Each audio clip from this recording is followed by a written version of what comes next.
Surtout la qui ont mingi, na cellule ba dépense, na za ko bunda tout moment na zo sala kindumba parce que yon zoto lango za la bien. Mais loba, ozo loba te pourquoi? Ozo loba te pourquoi? Ozo lingala te pourquoi?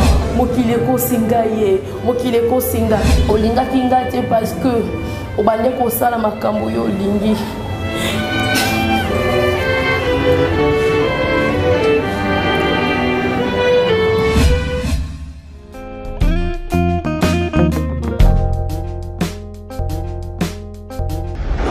Voilà, chers amis internautes, vous êtes le bienvenu dans votre émission Plateau des Saints avec votre frère Eki Bumba, votre humble serviteur, toujours dans notre site Pisson Premier Télévision. Pisson Premier Télévision, chaîne Nayo, chaîne Nanga, chaîne Yabisonyo Soba Nanzambe. Voilà, ils ont représenté Tozo Yamba, Lelo, Moussal Nanzambe, évangéliste Valdogé. Encore une fois, ou première fois pour Nakoyambaye en 2021, où Tozo souhaitait déjà meilleure vie, Maman Valdogé. Meilleure vie à tout mon frère, meilleure vie Naba Boni Nayo, et puis Naba Pion sur Rolanda Bisso, Zambé à Pambolabine. Voilà, merci beaucoup Bisso Tosepeli, de traverser 2021 ensemble et tout le monde a les sous le kumu ezonge pa ya Nzambe na yo pozota la Bisso Nzamba pambola yo azwa le kumu po ete yope au traverser 2021 donc année janvier oyo ni surtout eza toujours na batant oyo to banda ko souhaiter ba meilleur vie na Bisso na bino ba abonner na Bisso pe ba landi na Bisso mususu pe oboya na ko s'abonner problème ezate mais meilleur vie na yo maman évangéliste bino boya rapambate kiti boye message ezali kasi ya mboto ko tapena na mituna soko kamba biso na libondeli po totala tolanda émission pe biso tous à l'inspirer lisusu na molimo mosante. Seigneur, à cause de ton amour immense, nous te disons merci sans même oublier les deux bienfaits le roi des rois. Zambo asali biso ngolo ya komona mokolasi kezali grâce mingi tolala kinga bango ebele bala mokite biso to la moki ezate po toza malamu na miso Nzambe mais na plan na yali ngaki ezala bongo. Alors Nzambe à tout moment to kopesa olokomo, à tout moment to kopesa merci pour la faveur aux sala biso papa kamba biso na ibandeli kino suka émission oyo pambola biso ba itoza na plateau pambola pe ba ibonso ba kolanda émission oyo en fait que comme on a eu comme ça malelo le bilibela libela amen. Amen. Voilà, maman, bonne santé, bonne makambounion surtout. Oui, santé, bien dans la grâce de Dieu, tous paiement, tous télémé, parce que les bélépé, bazo la libéla, tous grâce, yangwala, naé, na plateau de sang pour na qu'on fait sa témoignage, le lingini nzambe ya kutana kinangai, le temps est déjà arrivé pour parler, afin que batopé, baïba kobongisa, bamilingile, afin que jour Ekoya, bazala précaution, bazala distraite quoi. Voilà, les autres grâce à témoignage oyo to zela yango mingi évangéliste Valdogé ndengenini molimo bimaki katinaye to azwaki akufaki ezaki na lolenge nini ekomaki ndenge nini lelo to kozwa détail wana nyonso na ndenge azaki kobelela batu aye komona mutu azolia na kati ya taxi akomaki na nzala mais moyen mutu wana mona ye ezate vraiment to pambwami pona kolanda témoignage ya lelo kasi to banamba mona témoignage to makomi ezali to maloba ezali to banana l'origine de l'être humain parce que la question moko ebele ba mitunaka na komitungisa mingi Nzambe esika to wuti to yebite to se retrouver ba moko ba boti biso to ela monkili to yo kasuli sola liwa il faut to kufa mais après la mort to kokindi susu wana ben to ba se poser la question wana ba zo vraiment réponse te on mo ba tebele ba comme ko s'en fouter ah vieza na okara awa li fait le pesa na awa li fait les apona ba pauvre mais susu lo les apona ba riche donc tu vois or que ça à cause de l'ignorance. Alors, on va commencer. L'être aimé vient de quelque part. De quelque part. Alors, quelque part, en gros, on recule cause à la réflexion. Donc, moi, je l'ai dit, c'est nulle part. Nulle part, là, c'est quoi? C'est la poussière. Eux, ils ont pertinent, ils ont inutile, mais Dieu l'a trouvé utile pour former l'être aimé. Genèse 2:7. Je vais lire la parole de Dieu. L'Éternel Dieu forma l'homme de la poussière de la terre. Il souffla dans ses narines un souffle de vie et l'homme devint un être vivant. Ici, moto awuti na mabele. Maintenant, nous qui occupons cette terre des hommes, nous ne sommes pas venus de la même manière qu'Adam. Mais nous sommes venus à canal de deux sexes opposés. Genèse 2, 24. Mais je vais lire à partir du verset 21. Alors l'Éternel Dieu fit tomber un profond sommeil sur l'homme qui s'endormit. Il prit une de ses cordes et refermant la chair à sa place. L'Éternel Dieu forma une femme de la côté qu'il avait prise de l'homme et l'amenant vers l'homme. Et l'homme dit, voici cette fois celle qui est os de mes os et chair de ma chair, on l'appellera femme, parce qu'elle a été prise de l'homme. C'est pourquoi l'homme quittera son père et sa mère et s'attachera à sa femme et il deviendra une seule chair. C'était ça la vision de Dieu. Il ne pouvait pas qu'il s'arrêtait à former l'homme chaque jour. Les lots Azuma Bela Sali, Adam, les lots Azuma Bela Sali et qui, les lots Azuma Bela Sali va de non. Alinga qui a ça là, il n'est semblable à lui. Dengue Genèse 2, 18, le Binabiso. Il n'est pas bon que l'homme soit seul. Cette fois-ci, je lui ferai une être semblable à lui. Et on a biso toya na mokili. À canal de deux sexes opposés. Mais la volonté naïe. Pourquoi la lobby la volonté naïe? Parce que les appels à oyo, jo ba botama bakufa. Monique maman qui est dans l'hôpital à Boutamoana a une chance à éviter. D'ailleurs, c'est pour la ranabato bongo babenga ba mort. Parce que dans mon bazala épargné les sous bisoto memi. Parce que bazala va inventé, ba hérita royaume monsieur. À nous qui ont survécu cette étape, papa et qui nous existons, nos œuvres aussi subsistent comme du bien et du mal. Grande étape que l'être aimé rencontre durant son parcours sur la terre, les œuvres. Soit tiamabé, soit tiamalam, toujours salaka. Si koyo, les lots, les os à la passe, dans le monde abattu, ils se réjouir dans l'âge. Âge. Une année de plus, ils sont pour la fin du monde. Ou bien, on a âge mort avancé à partir de 70, 80, 100, 120 ans, on a le coup. Or, avoir un âge avancé, ils ont mérité. Ils ont grâce au Nzambe accorde la moto Oyo Alingi. C'est beaucoup fin âge mort avancé. Parce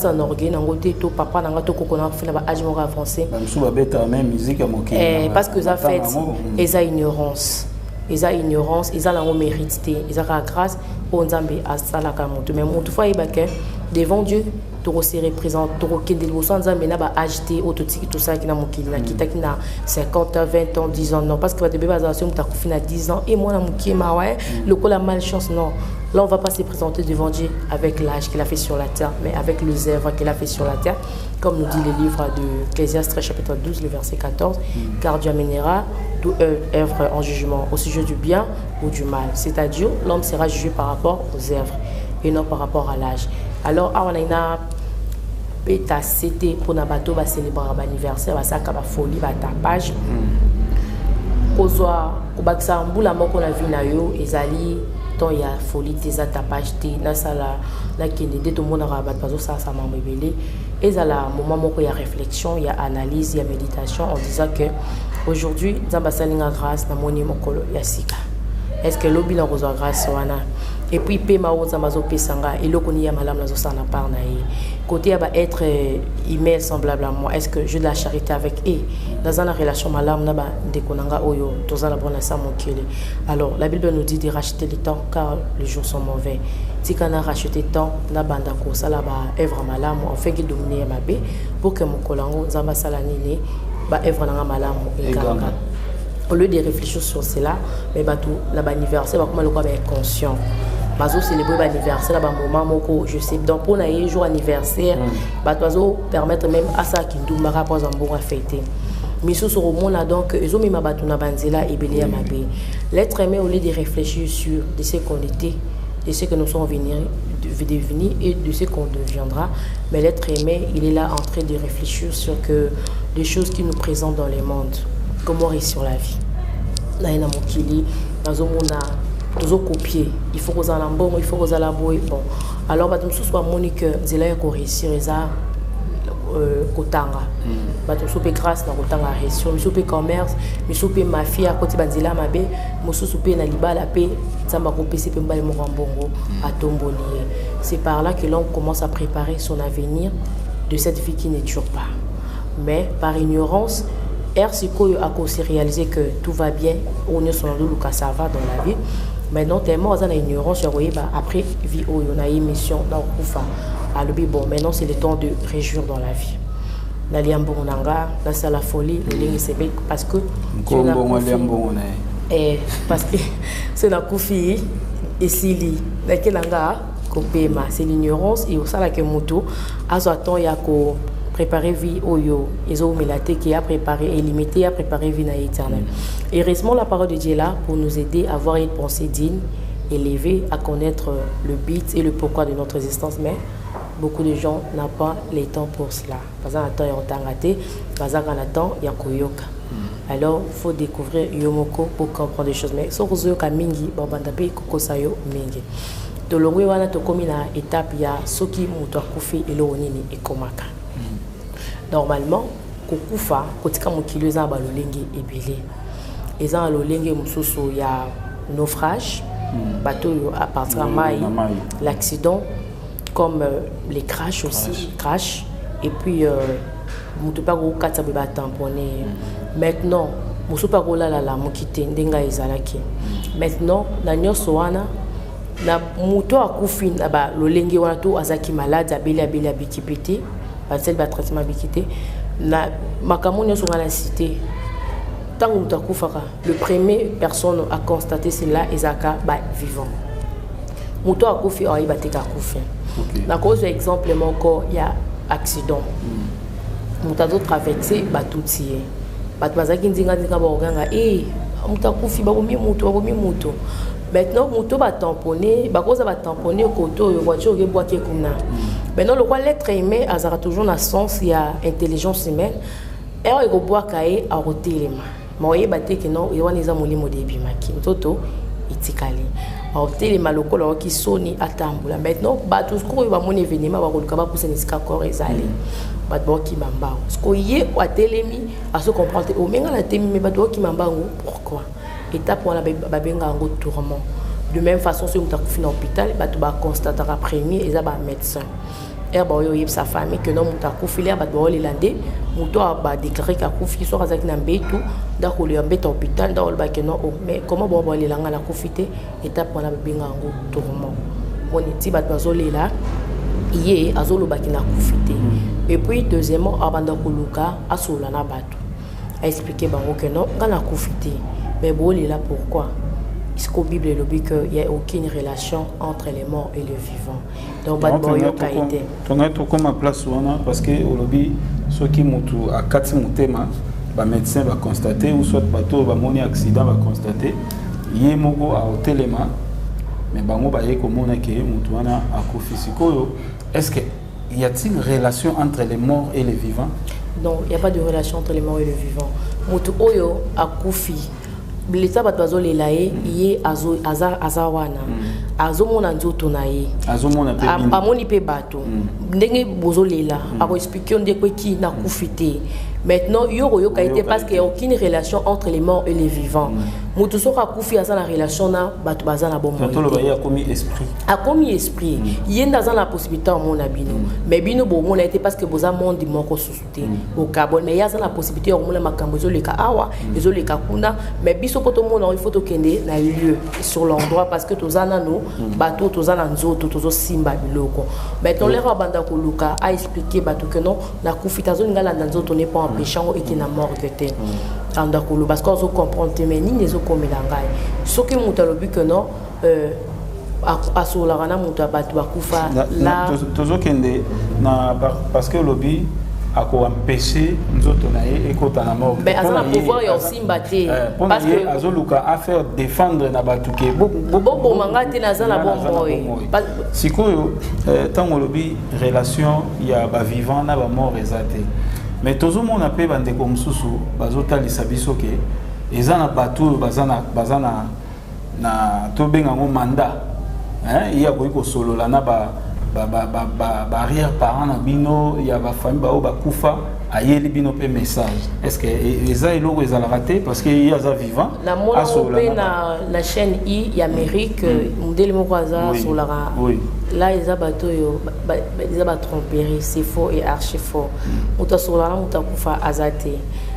kosolola na mutu akufa ezaka ndenge nini ezali elekaka par monde d'esprit parce que yaza esprit nde ovandi boye en chair et en os tu peux pas parler avec les gens qui sont morts osolola na ye ekozala soki nzoto elali mais l'esprit ne dort pas pendant sommeil na yo ozo un message à partir à songe soit na vision ça m'a révélé quelque chose mais non pas révéler mutu akufa pe son message il est candene au moins ce que mutu akufi ayebisko réalité il y a makambo azena on a ignorance na oyo ayeba kité parce que comme esprit comme capable oyeba nyonso akobanda kolela et pas ya nzambe omoni l'homme riche na Lazare aza kolela parce que le si quand Lazare azaki na enfer ngala linga parole vivante avant to koma to temps version wana la linga version parole vivante le baraka non l'homme riche s'est retrouvé en enfer ce qu'on a lu c'est que le baka au lieu de tourment au lieu de repos et on va pas gazaration ta kufia ke pema non azaki na enfer alors on a souffrance wana il y a parole vivante et le bandengo wana que l'homme riche était dans l'enfer or toujours ba détail mususu ba yebisi biso que jusque là enfer na mezate mususu pe ba yebisi biso que enfer existe tout temps en parce que pas ils a lu second tout temps on a parole vivante dans téléphone banatanda na lukana lo barangai sikoyo soki mutakufi akolela epa ya nzambe akolela epa ya nzambe parce que yazomona ba réalité azomona ba ndekone misu batikali ba yebi nzambe tenda kolela naza na posa na yebisa bango vérité nzambe salanga grâce OK yango siko mona nzambe na mawana ako incarner mutu oya kufi akolate parce que nzambe ba mona kaite OK nzambe ba mona kaite ayaka à travers ya bateau bisoto yebi a pesa message au moins la pe muta kufa na famille la bloqué pesa inconnu message yebisa bango buena au moins ndenge sala maka et ça m'a rendu wana ba au moins la pesa bino message mais ça que non muta lo ba que asali prière moko boye bongo akota contact na bateau et bakufa na famille bino là ça n'existe pas azanga ngazandoki et ça m'a raté wana film je peux croire mais la réalité boy ils ont la Ligue 16 tu dois pas traverser tout temps en roi parce que la version où il y a parole vivante après ça ils ont sur Ligue 16 20. La parole de Dieu dit ceci, Toyoka. Un pauvre appelé Lazare est couché devant la porte du riche. Là, il est couvert de plaies.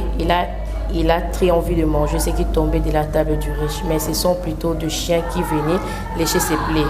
Lazare azaki muto azaki na pota mais bambo de bande ko yako lembula banina ile bo lembula yazo lia ba mapa ba mieti so ko yana table riche.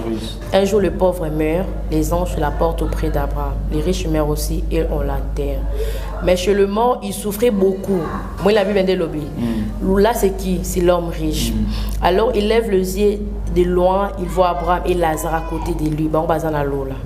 Les riches se mettent à crier, Abraham, mon père, aie pitié de moi.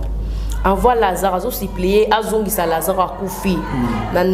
Nandaku ya papa nae pour qu'il mette le bout de. Asko asengi, aie pitié de moi. Envoie Lazare pour qu'il mette le bout de son doigt dans l'eau. Il me rafraîchira la langue. En effet, je souffre beaucoup dans ce fait. Moi, la Bible a précisé en parole fond. Na moto zawa bili fait. Azwa musapina tangiselanga taguta maya zoka posa ya maya moki bat baku farate nyoso to sala awa kuna to za la posa lango kolia to za la posa lango posa komela maya mais je dis pas que non moi c'est mobile mama sala kuna ça raté pour bat bakasa kwa nyoso to sala rezaka kuna Abraham 25 Abraham lui répond mon enfant rappelle-toi pendant ta vie tu as réussi le bonheur et Lazare lui a réussi le malheur maintenant ici il est consolé et toi tu souffres.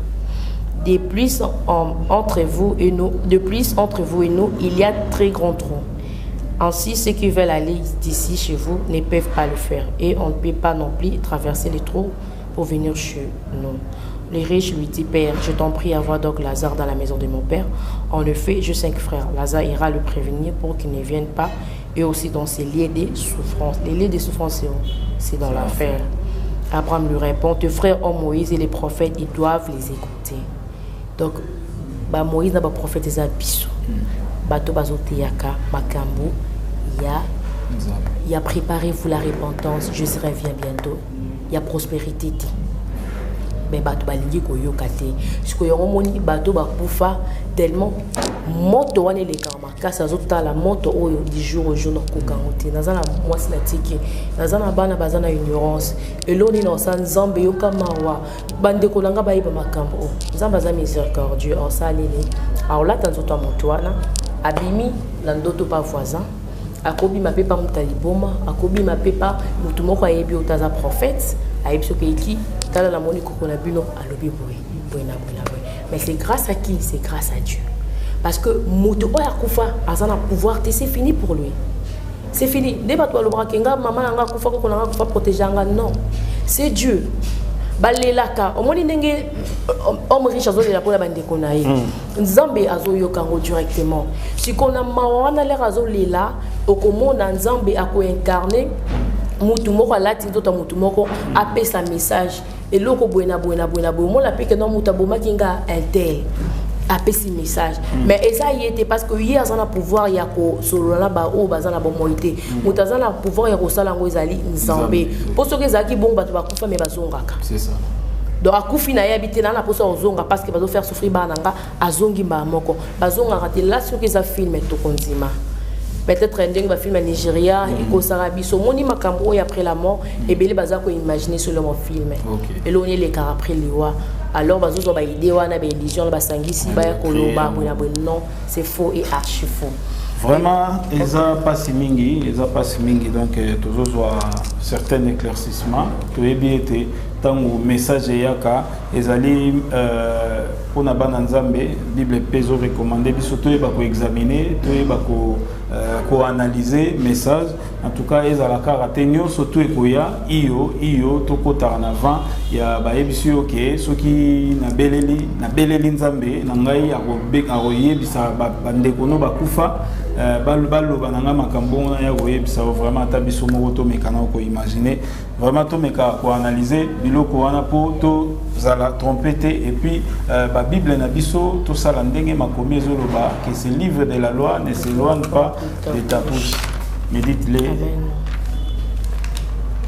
Et go sala bien po to zala quand même la connaissance ya makambo yo tozo yo kaka na makambo tozo yo kaka to zana po sa ba enseignement tous en apportant ça enseignement au lieu il y a blabla il y a baloba qui basala qui po bananzambe bazaka esika mon enseignement mutakola mais tant subino pe bolingi enseignement te bolinga la nzondo voilà et puis continuer to longo wana les raisons me ko expliquer ko solana bato étape wana ndela lobaki ils ont tourment à son abat boyo kaete il y a aucune relation entre le mort et le vivant et puisqu'on a roluka là non analyser tes carcoufés là bah là jusqu'à ce que ma compagnie peut qu'on a quand mort de côté allez bat qui n'a pas côté bah qui préparer des ni bon somba bilamba bala attendre bon somba soso na moment où tout molimo nae ils ont mieux quoi ma molimo nae ils ont telingana bat bazo lukandenge bon somba soso ndenge bon somba la bon za la chair ndenge nini bakunda na cimetière à chair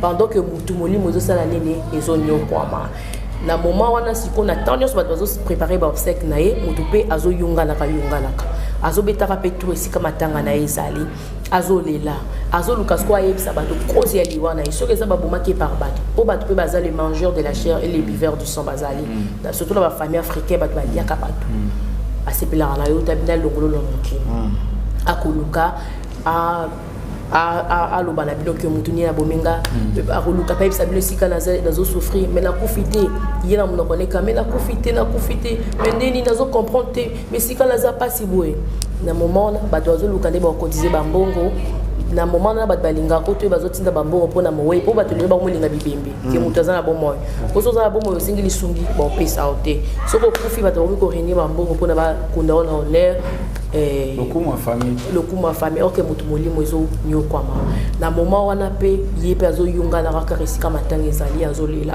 mais ngala profiter nazo souffrir mbule beta na nzoto na ye parce que au moins tous ans nzoto boy c'est mbule beti to kotina ndakoti et le ko empêcher ces atol mais quand tu es esprit aux allez le moins supporter si tu n'avais pas Dieu c'est Jésus-Christ qui va te protéger. Soza Nzambete, Mbula na njoto na yo, moi na njoto na yo, ozo kaoka, ozo pola en même temps. Malili suko ezali après la mort, malili wana ta ya hiver était le matin. Ya hiver oui, okokezwa moi elo komo pile aux yeux china njoto, mais kuna soza na yisote na opesa yo.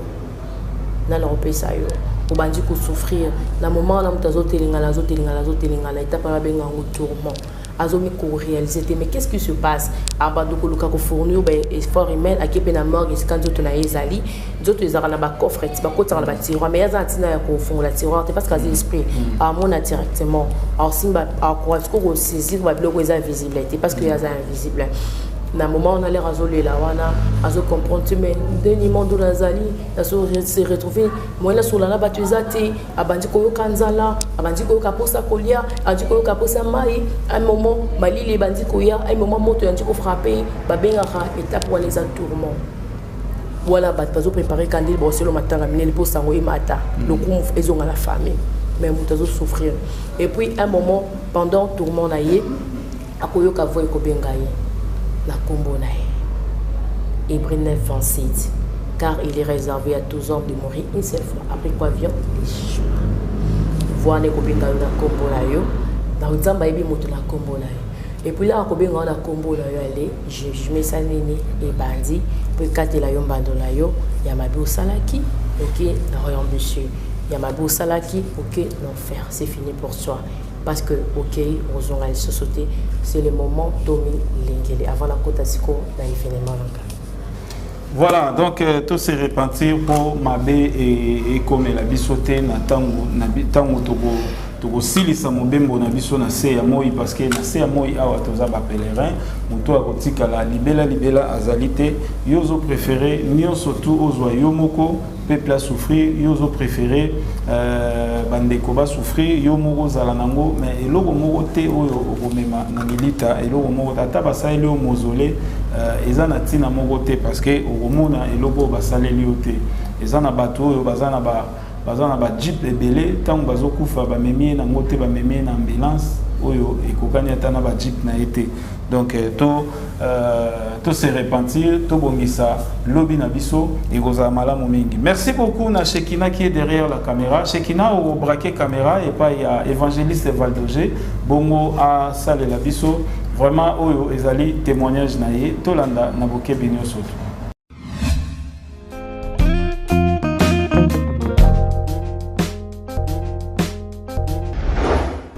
Shalom peuple de Dieu, je suis évangéliste Valdoger, fille de papa Doji et de maman Joël. Je suis née, je suis grandie, pas comme tous les enfants, parce que mon enfance, je me posais beaucoup de questions. On doit utiliser Soki.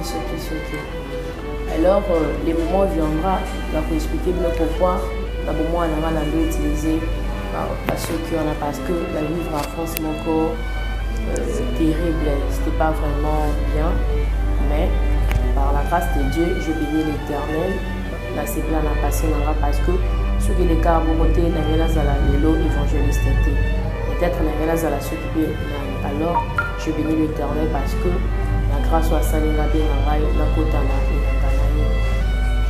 donc commencer la qui kokola tobandi kokopie eza na mokili na kokopie eza na mokili tozomona lolenge monde ezokende biso mpe bato bayebi nzambe te eza mpe bango bayebi nzambe mpe bakotaka na retine wana.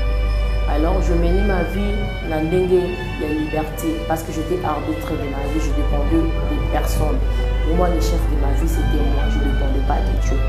Mais en étant dans cette vie là, je partais aussi à l'église nazalaki catholique parce que tokoli na catholique totangi na l'école catholique un moment na l'école catholique mais tokoli vraiment na l'école catholique parce que là on a été aux appels là pour modérer pour dans une radio parce que là il va tenir des tests catholique tout bagage donc l'église catholique ils ont pratiqué tout des apôtres à chapelet ils ont là Mumba, tout ça, la maille, tout ça, et le livre, prier liboso ya Maria, to prier liboso ya croix. Nyonso wana to bandaki ko salango. En même moment pe soki mutapesi nga invitation ya église na bango ya tu réveil to bengaka na bandaki pe okende. En tout cas ma banzambe so bengi nga ta na commune moko za musika ande na répondre à l'invitation akendaka. En même temps nazo sambila mais nazaki lokolo moko na kati moko libanda. Nazo sambila mais côté mususu pe nazo sala masumu ibele. Et yaki ko arrivé na komaki yango parce que lelo témoignage na ngai sali 5 ans ba papier yango na komaka yango le aka na lamukaki na komaki bo mona ko ba papier eza misusu na bambi pona posana makambo na mona kité. Alors ezalaki na 2016 lelo 5 ans na 2016 le matin de 8 février c'était à 5 heures. Le 7 j'avais eu la grâce de vivre la journée du 7 février. La salle qui m'a camboné sur aucun cosa là, les missionnaires sont battus tous à la carte. Là, le namour que ça m'a camboné, on a la pensée que l'objet n'a pas le là, d'autres les akayabis, côté les akayabis. Alors, dans le moment où on a, gana la qui n'a pas tout, bande konangai, mouli mon anga déjà bimaki. J'étais plus en vie, mais moi je ne savais pas.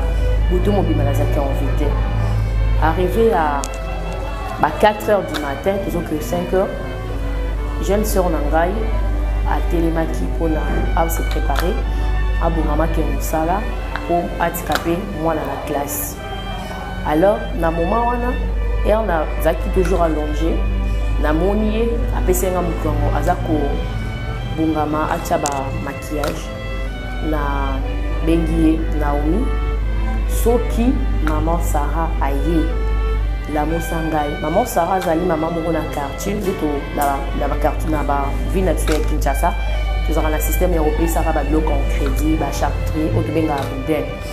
Ande coupé ça, na ba chaque parcelle, a besibino do nous foutier. Alors on a zaki na nemolae, il faut équiper na zoa chaque tri mususu. Mais la question maman Sarah hier a tellement très tôt, à la Sarah comme ça, na réglé ma kamnae. Mais Naomi m'avait pas répondu. Na kanisa ka kande to sola na batuka. Et si mon telo commun, andimi nae, antako yo kanae mais alobi nae péwité. Et puis, dans le moment là, nous toujours allongé, dans mon lit, mon langue, mais nous qui déjà écoufaki. À celle de ma manœuvre, on a tout un rebadjo qui est de 5h30. À Bungami, à Bimisi, moi, on n'a pas de l'école. Moi, on a de temps à l'enseignant, parce que on a il faut au comment avant. Sur au premier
puis je dis na bekana ko sambela peut-être na zo ibatelo nezo komelanga frères et sœurs na bandi ko sambela na jo sambela na ebe ko sambela ti na jo sambela notre Père qui est aussi que ton nom soit sanctifié na sambela à plusieurs fois ici bité na zo lamkate na bité na kina Jérusalem Marie ici bité na kina promission de la couronne du Père du Fils et du Saint-Esprit à chaque fois ici bité na bi d'accord donc la prière aux simbaté na moni na sala prière on a des ordres wana oyo to prière on a ba réveil na ba dit ko prier na dit ko prier ko sangisa ba maloba na prier mais lo nezo komelanga nzambe bikisanga e boy na bo que je te prie en vie nzamba yo kaka prière ya ba oui ta yo kaka prière ya ba vivant nzambe abanda ko yo kaka parce que je te prie en vie et on a moni simbité directement Nathalie chambre d'Akunanga, Namoni, soulier, le connaît à qui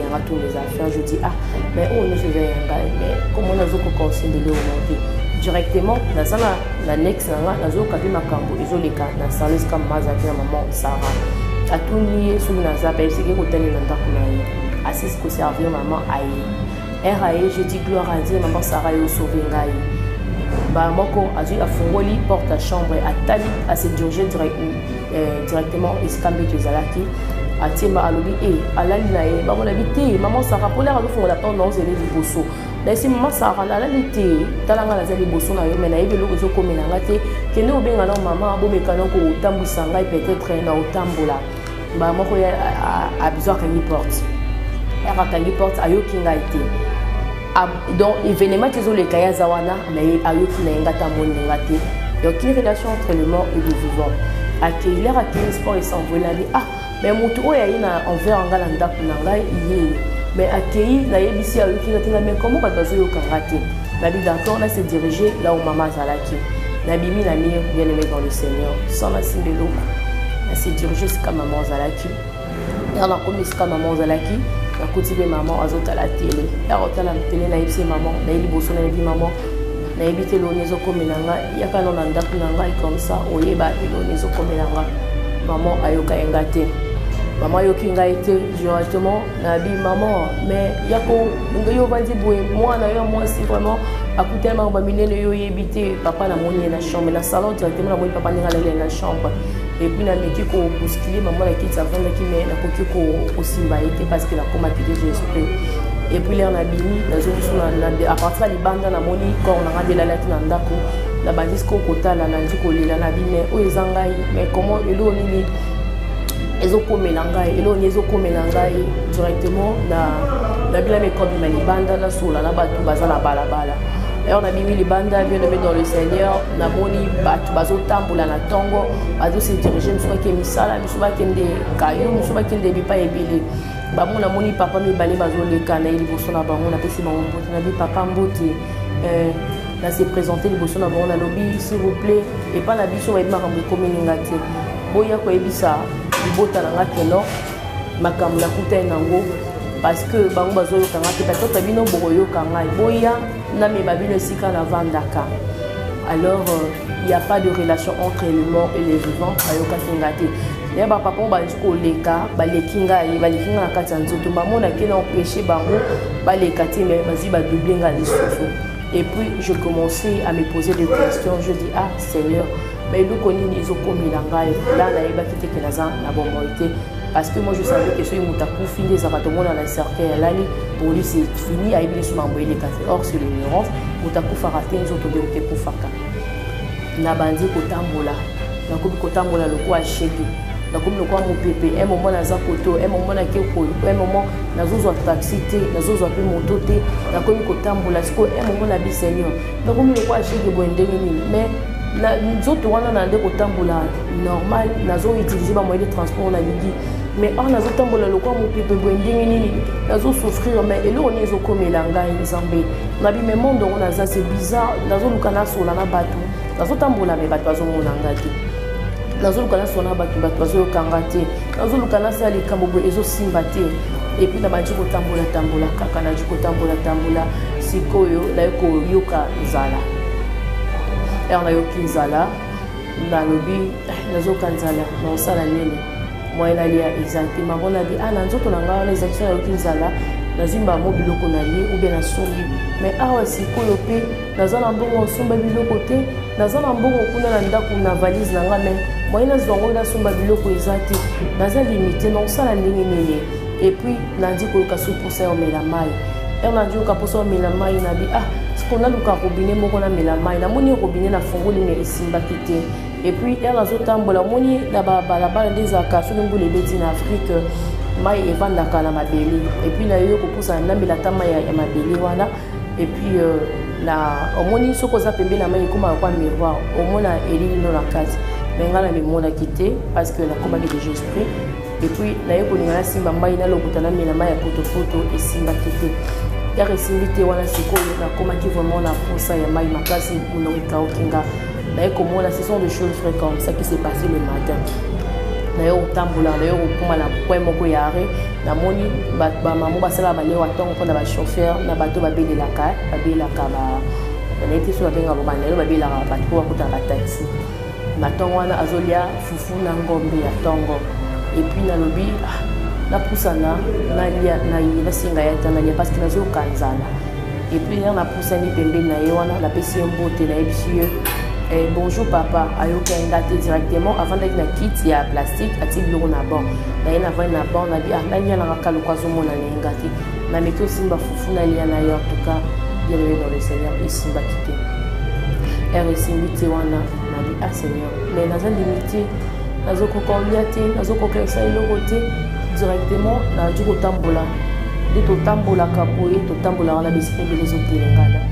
Nanji kotamba ce qu'on a dit kotala ba vivant misusu bazo somba biloko na tongo misusu bazo somba mapa ce qu'on a bandi convier on a dit kapi nazaki le quoi bango dans do sala nyonso o mais naza limité nazo ko konsala eloko monte pourquoi nzambe eza limi jusque là na yebite ke na kofi jusque là na yebite ke na kofi mais nazaki le quoi bango et puis un moment na komi place mo be nazo déplacer en même temps na moni bat bazo soana bazo soana ce qu'on a dit comme mon ami et pas de soin pourquoi parce que oui la ligne parce que soit pour la ligne mais vous c'est pas soit non bayo kangate et puis na moni un moment na ba terrasse na batongo bato balala na ba piti bala kana ba kulisa batongo mais que si la raté na beaucoup ba continuer na tongo bazo mélange na basi na mibali bazo bina en qui sorte bazo bina générique moko ya musicien moko azapina monde de la biso art zali auto vivre mais je vais pas citer le nom les équipes zebo libaki na aliwa les akina succès ba moko na ipsi bango pozo bina boende nini boti ko bina te na buya no ko yoka ko katolika na ngai ngana vanda ka place boy na jo pesa bango adresse buya no ko ebisa famille na ngai que naza suna bomo ite parce que ngana zo comprendre na makambo te c'était vraiment énorme bien aimé dans le Seigneur j'ai souffert j'ai beaucoup souffert nandi ko yoka sikoyo malili wana bandi ko trembler na ndiko trembler ce qu'on a ndiko luka eloko mona finika na nzoto na ngai nazaki na eloko te l'esprit je vais éclaircir ici esprit ezate otomona kana ba film balakisaka biso moto akufi abimini elamba pende non là ezalaka façon ya kolakisa bato po bacomprendre bato baotala film nzoto na arme po déterminer arme nde monaki no bazwaka moto soko akufi directement donc il voit et bien dans la combo nanga na ko bandi ko trembler et na yo ki kezan nzambe na bandi ko trembler singa la liba compte na liba compte na ça va compte rendre la moteur alobi na ngai aseki ko seka nzambe na yebite na ko définir grandeur en nzambe je sais pas comment je vais définir longueur en nzambe je sais pas comment je vais définir et puis bonté là et puis il est doux abanzi ko seka azui loboko na ye akitisi esikanga na zaki loboko moya munene kota kombine na ye alobi na ngai tala tozosola na nzambe na lingala natali ebimi lokola écran namoni finanga ndila yakala mokili na botamaka tina banzi kokola makambo nyonso na ndosala ya mabe na ya malamu eloko moko ezalaki échappe na miso ya nzambe te na kamwe na leo mais comment yoyebi événement nyonso ya vie oyo ndenge nini oyebi yango alobi na ngai oye nazalaki kati na yo nazalaki kati na ngai na monene yo oza nango na grandeur yo oza nango na kati nango kozala ndenge nini alobi nanga izela na l'action iloko moko alobi nanga tu n'es plus en vie ngabi je suis plus en vie comme moi mais moi je vis abi nanga oui muta kufaka te nzoto na onde kufi ndeza na ozonga solo mukilo ezalaki te esili naye kozwa yo nayebisi me nabeli te alobi nanga oui nayebisaki yo omilengele parce que nayaka tout moment me yo milengelaki te moment oyo nakoki koavertir yo te naye kozwa yo moment nangikoki ngabi mais oyo kozwanga lilabizela alakisi ngasko événement ndenge likambo wana esalamaki nazalaki misato kati na nga il y avait l'esprit il y avait l'âme il y a le corps l'esprit c'est Dieu l'âme c'est le vrai moi nzoto oyo eza échantio ezokosa biso eloko te vanité ekokende kopoleke okufi bosilani nango enveloppe le vrai yo ezali molimo ndeko c'est le moment ya kobatela molimo na yo c'est le moment ya koprotéger molimo na yo parce que molimo nde ekotikala na yo nzoto okokende kokundama et puis mamoko abi nanga zela et puis là on a lalaki wana alakisi nga sikoyo ye akiti nga esprit na ye ezalaki kati na nga yango mokende okopermettre nga na loba yango nde opermettre nga na tambola yango nde opermettre nga nasala bamofoni sonso ezalaki grâce na ye et puis l'air ye atiki nga directement ame na nzoto ekabwanaki ye akenda ye adokozela nga sikoyo na jugement bamolaka alakisi nga événement nanabi o bon ezalaka nde boye ngabi yo nzambe monene boye okotaki kati ngabi wi ezali mystère yango soki otambolaka mpona ngai totambolaka mpona makasi na biso te totambolaka te parce que toyebi oloba totambolaka te parce que toza mayele soki otamboli otelemi na mokolo ya sika eza mpona nzambe ndeko eloko nini osalaka mpona nzambe wana eloko nini ozosala reto mpona nzambe wana. Et puis je dis, ah bon Seigneur, moi je ne savais pas toutes ces choses. Et puis yango wana ozali kati na nga ndo mona makambo so kana osala abi na nga oui nazaki kati na yo makambo so ndo osala ndo ko attriste nga olinga yenga te nazaki kati na yo na otambola na yo lozela nga na tambwisa yo bande ko tambwisa nga ozonge manga bisika moko bozo etufi ngai anje olakisa nga na ndo tambola na désordre alakisi nga na ndo kota hotel na mibali et puis ba moko na njolela abi ndo ko attriste nga na FC pekise nga te poanya bilanga no nga na force à motuté na mokilo ozali napesaki bino nzela mibale nga nzambe napimelaki yo ya malamu yo ponaki na yo ya mabe otriste ngai nalinga yo Seigneur m'a touché dans l'épaule avec douceur andisiko kolela maya misu na yesu oyo nazoyeba nde nakodefinir yango te anjolela abi nalingaki yo il m'appelle toujours par mon nom abi nalingaki yo mais yo linga te pourquoi nazalaki na yo olingaki nga te mpona nini oetufi nga pendant longtemps kati na yo bango nabiaka obengaka na kombo nanga naeseni o nzambe oyebi nga nde nayebi nanga wi nayebi bato nyonso baza na mokili nayebi meme nombre ya suki ya motu ya moko na moko aza na mokili bamoko abandi kotambwisa nga amemi nga esika ya bato oyo baza na bapauvre balamuki na ntongo bato bazovanda bandako moye manzanza bazomipose baquestion na ntongo nzambe yango biso toyaka na moki mpona ovivre mpasi boye na boye na boye yango oyo ozalaka toyebi biso te boye na boye abitala bato oyo nayebi bango oyo eza ya motuya napesi bango pema mingi baza balali abi neti ozoluka otelema te otelemi te me yazwi pema azopose baquestion pourquoi abi bato oza pressé nasalaka na temps na ngai nabi ya bon seigneur nabi nayebi makambo otie pardonne moi Dieu m'a dit pardonne à yo na matoyi na ngezo komate parce que je ne suis pas le Dieu de mort je suis le Dieu de vivant ozamba yebisenga yango wana donc nazoyoka nanga soko oyo ozoloba te parce que oza moto okufi apesi okufi na masumu je commence à pleurer je dis Seigneur pardonne-moi abi na ngai il n'y a pas le pardon après la mort pardon ezali bato bazotambola esenga siko baimende baotambola bi bango baza na temps soki basenga pardon na oyebisa bango bango baza na temps soki basambeli ngai na koyanola bango mais nagisaka na temps na nga boza pressé boli komanipule ngai nasala makambo na mbangu pourquoi directement nayebisi nzambe mesika oyo nazosouffrir nazokoka te nakoka te